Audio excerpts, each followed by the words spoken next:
The United States is war maxing again. Behind me is the live conflict map showing where US and Israeli forces just struck inside of Iran. Every one of these geolocated icons that you see here marks a confirmed impact point. Fighter jets and cruise missiles hit regime targets across the country, even killing Iran's supreme leader, Khamenei. And today we're going to get into how they accomplished that. Because on February 28th, 2026, the United States and Israel launched what was called Operation Epic Fury. This massive joint attack against the Islamic Republic. More than 1,000 targets were hit just in the opening wave alone.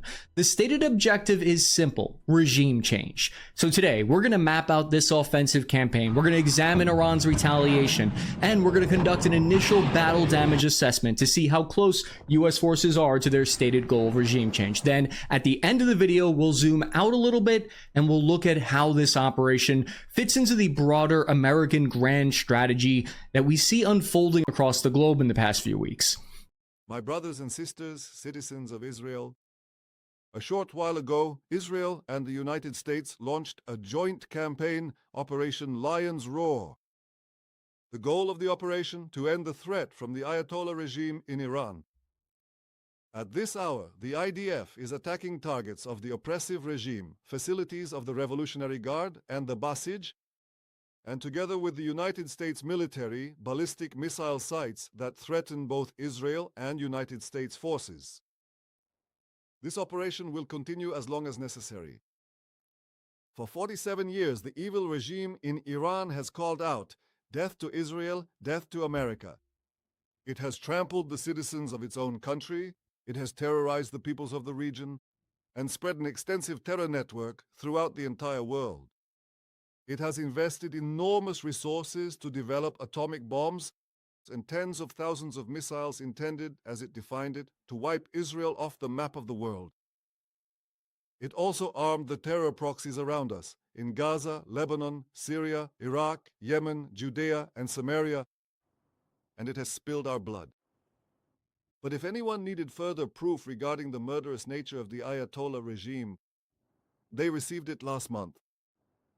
Because we all saw how this regime of terror in Tehran carried out an unprecedented mass slaughter of the citizens of Iran itself.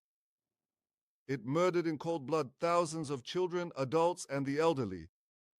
Tens of thousands were imprisoned, tortured, and humiliated. And why?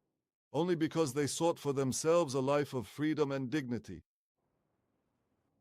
In the war of revival and operation, like a lion cub, our heroic soldiers dealt a crushing blow to the Ayatollah regime and its proxies. But the wounded beast of prey has not ceased its attempts to recover, for that same purpose, to destroy us. In recent months, the tyrants in Iran have been plotting to rebuild their nuclear and missile capabilities, then hide them underground where we will not be able to strike them. If we do not stop them now, they will be immune. And for this purpose, their representatives in negotiations are trying to buy time in futile and deceitful negotiations with our American friends. But the tyrants in Iran have made a bitter mistake, because the United States is not buying their lies, and we will not sit idly by while the shadow of destruction hovers over us. A short time ago, the United States military began major combat operations in Iran. Our objective is to defend the American people by eliminating imminent threats from the Iranian regime, a vicious group of very hard, terrible people. Its menacing activities directly endanger the United States, our troops, our bases overseas, and our allies throughout the world. For 47 years, the Iranian regime has chanted "Death to America" and waged an unending campaign of bloodshed and mass murder, targeting the United States, our troops, and the innocent people in many, many countries. Among the regime's very first acts was to back a violent takeover of the U.S. Embassy in Tehran, holding dozens of American hostages for 444 days. In 1983, Iran's proxies carried out the Marine barracks bombing in Beirut that killed 241 American military personnel. In 2000, they knew and were probably involved with the attack on the USS Cole. Many died. Iranian forces killed and maimed hundreds of American service members in Iraq. The regime's proxies have continued to launch countless attacks against American forces stationed in the Middle East in recent years, as well as U.S. naval and commercial vessels in international shipping lanes. It's been mass terror, and we're not going to put up with it any longer. Meantime, our Lucas Tomlinson is available to us. Lucas, this has been somewhat telegraphed. We thought there would likely be some kind of kinetic action in the Middle East, and it appears that the Israelis have made the first strike. What can you tell us? John, U.S. and Israeli forces have launched a surprise daytime attack against Iran. Officials confirmed to me this strike was conducted at about 10 a.m. Eastern time, 10 a.m. local time in Iran. What's very unique about this strike is that it was done during the day. Typically, U.S. forces and Israeli forces operate at night. If you remember 8 months ago for Midnight Hammer, those strikes taking place in the middle of the night. Those were, of course, using B-2 stealth bombers. It's notable, John, we talked about this last week, that the thing to watch for with this strike is where are the U.S. Air Force F-22 Raptors, those fifth-generation stealth fighter jets. Those arrived in Israel for the first time. They'd ever been deployed there. They arrived in Israel yesterday with a fleet of tankers. And while it's not confirmed that F-22s were used in this particular strike, it is notable the deployment of that weapon system. We also saw massive evacuations of U.S. embassies, consulates, and U.S. forces throughout the Middle East in the lead up to this attack. Those were the two indicators that, and of course, the breakdown of the negotiations between the United States and the Iranian side that led to this. The attack began at 9 a.m. local time in Iran, and from that moment, the clock started ticking. And that's because it was a race between two different strategies. Could the US and Israel dismantle the regime's ballistic missiles fast enough, or could Tehran sustain a relentless pace of strikes before retaliating with their own ballistic missile storm? Surprisingly, the attack began in broad daylight, and we'll see why in just a minute. In the morning hours, a wave of airstrikes hit the Iranian capital of Tehran. Just massive explosions shook the city, and according to eyewitness accounts, it triggered chaos across multiple different districts. Videos are now emerging, and they show the sheer scale of destruction. And that matters, because if you look at the Iranian population density map here, because I love looking at maps, you can see that the vast majority of people live right here in Tehran. That's where the population center is. Much of the area in the center there of the country is just empty. But there in Tehran is also where much of the regime's command leadership is concentrated. At the same time, something visually striking, I think, happened across the region. Airspace over Iran and large parts of the Middle East effectively went dark. Commercial traffic vanished. You see similar empty corridors over Ukraine and Eastern Europe, and these huge gaps in the global flight patterns are a stark reminder and an indicator of how there are multiple active conflicts happening across the globe right now, and they're just glomming closer and closer together to one another. It's creating visible holes in the map. This footage released by the United States government shows cruise missiles launching toward Iranian targets in the morning, because just in the first 12 hours of the campaign, U.S. forces alone reportedly carried out nearly 900 strikes across Iran. Well, it's not clear what the targets are now. We are seeing the column of smoke, as you're pointing out on the screen right now, in Tehran, the capital of Iran. Officials said the initial strikes would most likely be targeting command and control radar installations and perhaps some targets associated with the Islamic Revolutionary Guard Corps, the RGC. Iranian officials have said that the Ayatollah Khamenei is not inside Tehran. We'll wait to see what this initial target set was, John. But officials have told me from the beginning that the initial strikes would be targeting radar installations and command and control. And as you've seen with these, as Trey reported, the sirens throughout Israel, Israel will be bracing, and all U.S. forces in the region, for any kind of Iranian counterattack. But in terms of this initial target set, it's not clear right now, John. Yeah. We just got confirmation that the U.S. is participating in these attacks. The first word that came across the wire services was that these were Israeli-only attacks, Israeli preemptive attacks against the Iranians. But the U.S., Lucas, we are told, is participating, and that's no great surprise.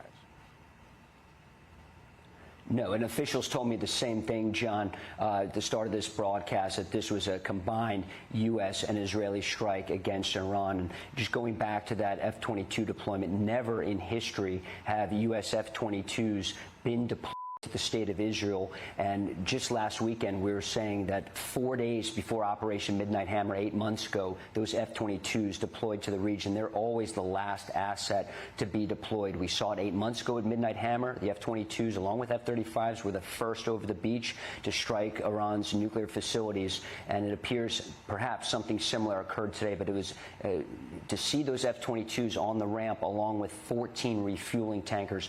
Remember, John, we have 100 aerial refueling tankers in the Middle East right now. That's double what we had for Operation Midnight Hammer. And the Israeli forces have always said if they had more tankers, it could extend the range of their fighters. And that's certainly what the U.S. Air Force can bring to this fight. And it appears that's what we're seeing this morning in Iran. All right, Lucas Tomlinson, our that suppresses rebellion. And we talked about this in a prior episode just a few days ago. We highlighted how the system of repression at the Thrala headquarters would likely be targeted. Here we see information from the IDF on which leaders were hit. The Thrala headquarters in Iran and its leadership was targeted. This is the organization responsible for suppressing those rebellions. The Israeli Air Force reportedly deployed 200 fighter jets that took off from their air bases and struck 500 military targets in western and central Iran. Their strike package included massive 2,000-pound bombs and standoff cruise missiles, which were aimed at Iran's remaining air defenses and ballistic missile launchers. They flew over Syria through a corridor where they refueled midair. Then they destroyed multiple targets in Iran. It appeared they had total air supremacy, Israel and the United States, at that moment.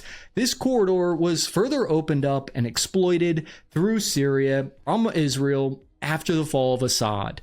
That's when it was really no threat for Israel to go through there and hit Iran through that corridor. This footage here, though, shows the effects of the attacks on these Iranian launch sites. This is being called the largest combat sortie in history. And according to the IDF, they struck multiple advanced SA-65 systems in western Iran, which had a range of over 20 kilometers. Over 200 American fighter jets joined the battle, intercepting incoming drones from Iran and missiles. They launched from 2 aircraft carriers in the region. They also came from Jordan, the UAE, and Kuwait, just to name a few locations. The over 20 American warships, including destroyers and submarines, that had been built up in the region over the past few months, launched dozens of Tomahawk cruise missiles at their targets. People on the ground in the path of the missiles recorded it with their phones, and we saw some wild footage come out of this. Those missiles can fly, you're looking at right there, those American cruise missiles can fly at 1,500 miles distance at 500 miles per hour with 1,000-pound munition, a warhead on top of that. To put into context the Tomahawk strength, think of it as being able to level a small suburban lot. It can destroy a whole block with houses on it. Now take a look at this location here. This is a satellite image that it was obtained by the New York Times of the compound of the Supreme Leader Ali Khamenei. The battle damage assessment of the location shows the structure is extremely, let's say, damaged. We've since learned that multiple Iranian officials were killed in this one single strike. They all met at the same location in the morning. All of these bros that you're looking at here right now, they're all dead. The destroyed building is smoking rubble, and since the start of the campaign, Khamenei has been reportedly out of contact, and we'll find out why. Operation in history. For 47 long years, the expansionist and Islamist regime in Tehran has waged a savage, one-sided war against America. They didn't always declare it openly, except for their constant chants of death to America. They did it through the blood of our people. Car bombs in Beirut, rocket attacks on our ships, murders at our embassies, roadside bombs in Iraq and Afghanistan, funded and armed by Iranian Quds Force and IRGC killers. My generation of veterans carry the names of brothers who never came home. Brothers butchered by Iranian-backed roadside bombs and well-armed militias, thousands of our own. We didn't start this war, but under President Trump, we are finishing it. Their war on Americans has become our retribution against their Ayatollah and his death cult. It took the 47th president, a fighter who always puts America first, to finally draw the line after 47 years of Iranian belligerence. He reminded the world, as he has time and time again, being an American means something unbreakable. If you kill Americans, if you threaten Americans anywhere on earth, we will hunt you down without apology and without hesitation, and we will. Nations do not need to be buried underneath mountains. Last June, Operation Midnight Hammer obliterated their nuclear program to rubble. Afterward, we told them plainly, that's it, now make a deal. They arrogantly refused. We said, rebuild it, and we'll stop you again, this time far worse. Well, President Trump, Secretary Rubio, Steve Witkoff, Jared Kushner, they bent over backwards for real diplomacy, offering pathway after pathway to peace. I watched it. I was there. They tried over and over and over again earnest attempts at peace. The former regime had every chance to make a peaceful and sensible deal. But Tehran was not negotiating. They were stalling, buying time to reload their missile stockpiles and restart their nuclear ambitions. Their goal, hold us hostage, threatening to strike our forces. Well, President Trump doesn't play those games. And as Secretary Rubio said after the Maduro raid, if you don't know, now you know. President Trump puts America and Americans first. He doesn't hesitate, and neither do our troops. The mission of Operation Epic Fury is laser focused. Destroy Iranian offensive missiles, destroy Iranian missile production, destroy their navy and other security infrastructure, and they will never have nuclear weapons. We're hitting them surgically, overwhelmingly, and unapologetically. With every screaming endless wars, stop. This is not Iraq. This is not endless. I was there for both. Our generation knows better, and so does this president. He called the last 20 years of nation-building wars dumb, and he's right. This is the opposite. This operation is a clear, devastating, decisive mission. Destroy the missile threat, destroy the Navy, no nukes. Israel has clear missions as well, for which we are grateful.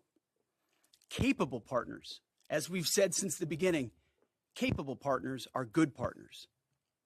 Unlike so many of our traditional allies who wring their hands and clutch their pearls, hemming and hawing about the use of force. America, regardless of what so-called international institutions say, is unleashing the most lethal and precise air power campaign in history. B-2s, fighters, drones, missiles, and of course, classified effects. All on our terms, with maximum authorities. No stupid rules of engagement, no nation-building quagmire, no democracy-building exercise, no politically correct wars. We fight to win, and we don't waste time or lives. As the president warned, an effort of this scope will include casualties. War is hell, and always will be. A grateful nation honors the 4 Americans we have lost thus far, and the operational update. Let me speak straight to you, the Joint Force, our warriors on the front lines. This is your moment. This is the generational turning point America has waited for since 1979, and since the rudderless wars of hubris, my generation, our generation, endured. Don't listen to the noise. Just stay focused. Our commander-in-chief is steady at the wheel. We face a determined enemy, but you are better. But we must prove it every single day. History doesn't care if we're tired, if we're scared, or if the fight feels big. It demands warriors who rise anyway. Peace through strength, the warrior ethos, lethality, unity of purpose, those are not slogans. They're the beating heart of what it means to wear the uniform, that uniform. You think clearly under fire, you act decisively in chaos, you uphold the Constitution, and you uphold our country without hesitation. We are not defenders anymore. We are warriors, trained to kill the enemy and break their will. History is watching. Be the force you swore an oath to be: focused, disciplined, lethal, and unbreakable. We will finish this on America First conditions of longer. From Lebanon to Yemen and Syria to Iraq, the regime has armed, trained, and funded terrorist militias that have soaked the earth with blood and guts. And it was Iran's proxy, Hamas, that launched the monstrous October 7th attacks on Israel, slaughtering more than 1,000 innocent people, including 46 Americans, while taking 12 of our citizens hostage. It was brutal, something like the world has never seen before. Iran is the world's #1 state sponsor of terror and just recently killed tens of thousands of its own citizens on the street as they protested. It has always been the policy of the United States, in particular my administration, that this terrorist regime can never have a nuclear weapon. I'll say it again, they can never have a nuclear weapon. That is why in Operation Midnight Hammer last June, we obliterated the regime's nuclear program at Fordow, Natanz, and Isfahan. Is live in Israel and has some breaking news for us now. Trey. Yeah, John, air raid sirens just sounded across Tel Aviv, Israel's second largest city. The Iranians have started their response. I just received a text message from a source in Tehran who said Iran is firing back. The sirens that sounded across Tel Aviv were a signal of incoming ballistic missile fire towards central Israel. We also understand, according to sources in Haifa in northern Israel, the country's third largest city, that there is missile fire toward that city, but no impacts reported. At least 2 interceptions are being reported on Israeli media. But again, at this moment, John, the latest information that we can bring to you is that air raid sirens just sounded across Israel's second largest city of Tel Aviv. Alerts going out on the phones.